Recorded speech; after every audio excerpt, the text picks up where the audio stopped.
এক ছিল ছোট মেয়ে, নাম তার ময়না।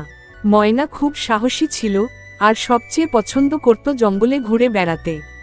একদিন সে বনের গভীরে চলে গেল একা একাই, একটা নতুন পাখি দেখবে বলে। হঠাৎ করে ঝোপের আড়াল থেকে একটা আওয়াজ এলো, কেউ আছো ওখানে? ময়না বলল, আমি ময়না। তুমি কে? একটা পেত্নী বেরিয়ে এলো। তার মাথায় জট পাকানো চুল, চোখ জ্বলজ্বল করছে আর মুখে বিশাল হাসি। পেত্নী বলল, আমি বনপেত্নী। আমি এই বনের পাহারাদার। ময়না একটু ভয় পেল, কিন্তু সাহস করে জিজ্ঞেস করল, তুমি কি আমাকে খেয়ে ফেলবে? পেত্নী হেসে বলল, না না, আমি তো একা একা খুব বোর হচ্ছি, কেউ গল্প বললে খুশি হয়ে যাই।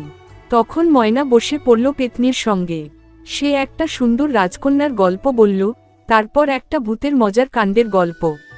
পেত্নী এত খুশি হলো যে বলল, তুমি যখনই বনে আসবে আমি তোমার বন্ধু হয়ে থাকব।